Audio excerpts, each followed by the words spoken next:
Alex Gal. I'm a final year PhD student in statistics at the University of Toronto. And today I'll be presenting on multi-level regression and post-stratification for non-representative survey data and complex experiments. This is joint work with my supervisors, Lauren Kennedy and Daniel Simpson. And one of the papers that I talk about is with my collaborator, Andrew Gelman. Right, so I'll start this presentation by giving a motivating example on why we should take non-represented data more seriously, and it's important to account for it if we believe that it is indeed non-representative. Suppose that this is our target population, and 50% of it are people in the blue group and 50% are people in the red group. And let's suppose that the individuals who are darker shaded are the ones who watch basketball, meaning that 50% of the population watches basketball, okay?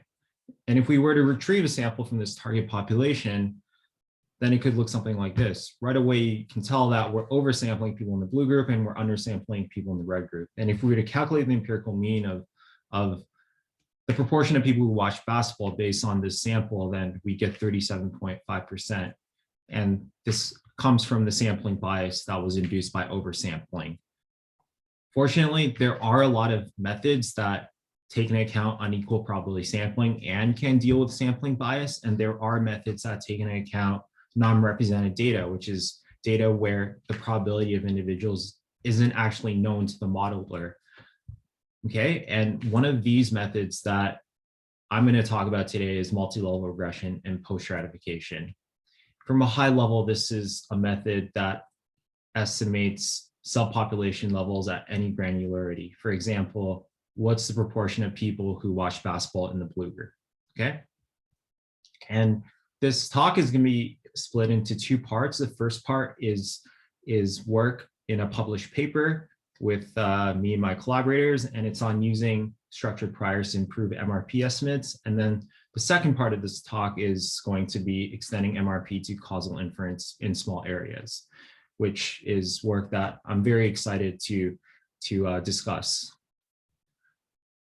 To start off with the first how many work, I'm going to set up some notation. Suppose for simplicity that our population interest can be summarized by three categorical covariates, namely state, age, and income, okay? And state has 51 levels, income has K, age has J. The first part of MRP consists of fitting a multi-level model, which is what you see here, and there's random effects for state, age, and income respectively. I want to highlight the random effect for age because this is going to show up later on when I talk about what structured priors are. So after fitting this hierarchical model, we can get posteriors for every cell combination in the population, which I will define as theta C over here. And then getting to the second part of MRP, it's post-stratification, hence the P acronym. And post-stratification is taking the known population sizes NC and reweighting the posteriors by the relative sizes in the population. If we were to apply post-stratification to the first example I showed you on what's the proportion of people who watch basketball, then you can see that we actually recover the truth if we reweight the empirical means within every group by its true proportion. So post-stratification is a method that accounts for sampling bias and adjusts for it, okay? And this is one of the utilities of MRP. It's able to adjust for sampling bias and give you better estimates. So this leads us to the first line of work that I want to talk about, and it's regarding this paper that was published in Bayesian analysis with me and my collaborators.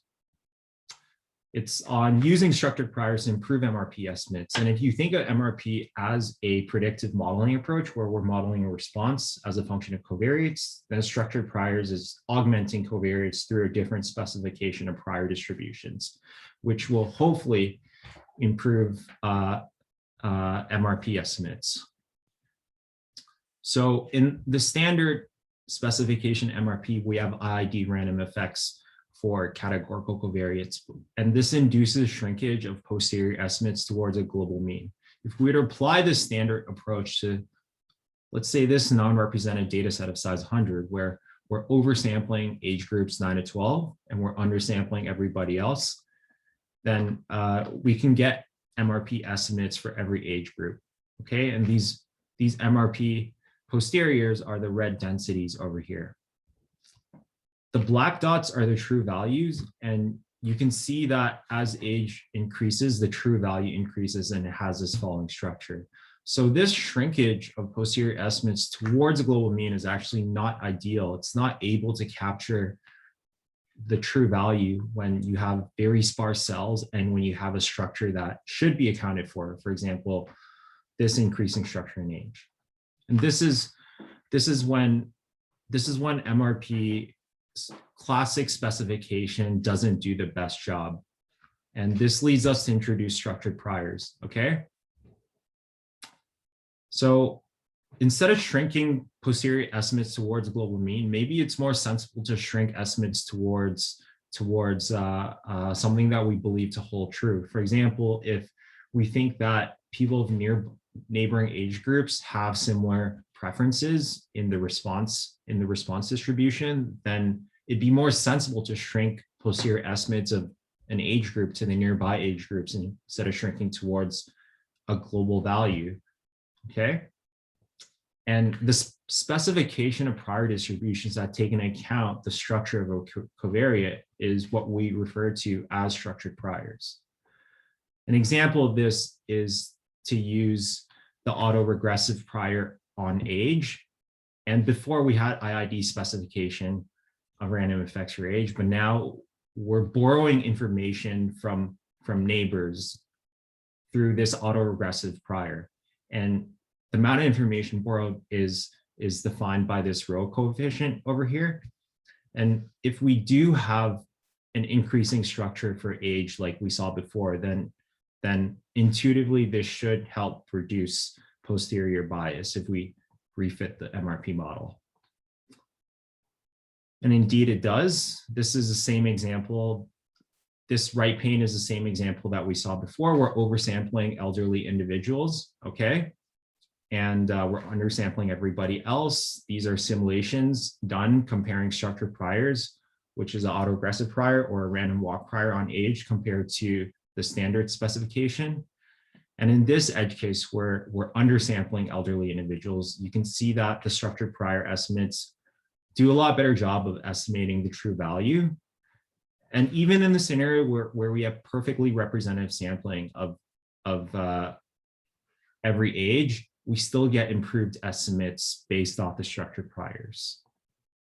We can also extend this to a spatial setting. If we believe that there is a certain structure to areas in Boston that we see up here, like a smooth structure, then we can use a spatial prior, a BYM2 prior in this case, instead of a IID random effect specification for area. And we observe that using a spatial prior and MRP is actually able to give you less biased estimates based off our simulations. Right. And then we also analyzed a non-representative data set in real life, and we applied structured priors in this setting. This was the 2008 Annenberg phone survey. It was, the question of interest was whether an individual favored marriage equality or not, okay? It's a relatively large population, 24,000, and the covariates that we use to model are sex, race, ethnicity, income state, age, and education, and we post-stratified using the American Community Survey. There's a lot of detail in this plot, but I want to point your attention towards this plot in particular. These are MRP estimates based off the two structured priors, the autoregressive specification for age and the random walk specification for age, and also the standard specification. And you can see that as age increases, we get sparser cells, meaning that there's less people. So the point estimates within every cell are highly variable based off the classic specification. And it's pretty close to empirical means, which are the red dots, whereas the borrowing of information based off the structured priors allows the AR and the random walk models to provide more stable estimates when you get to sparser and sparser cells.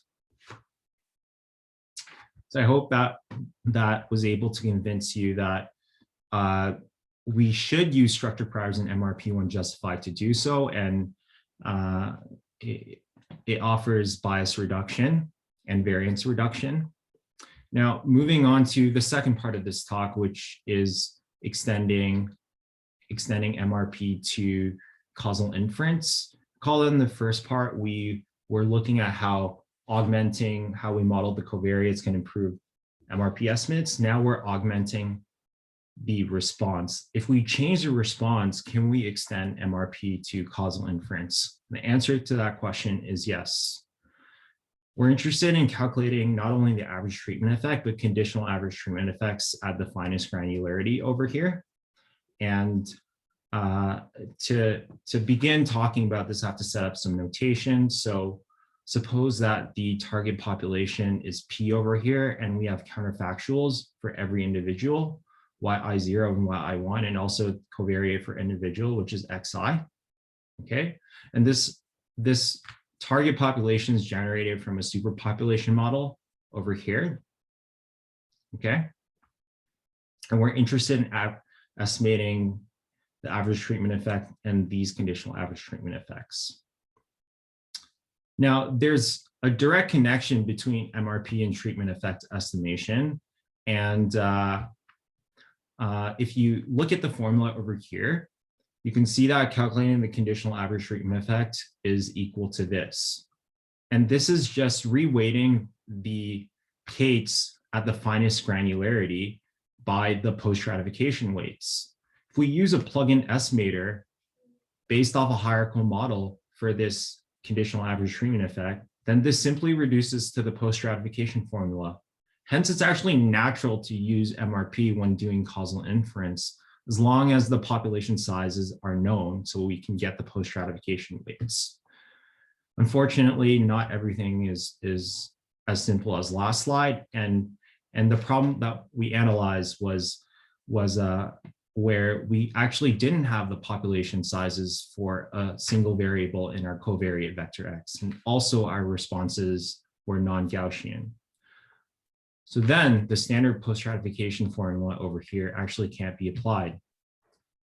In this area of work, we showed that there is an MRP variant which still holds, and instead of using one hierarchical model, it uses two hierarchical models to perform post-stratification, and it's able to calculate this conditional average treatment effect to a high degree of accuracy when compared to standard estimators like regression and Bayesian additive regression trees.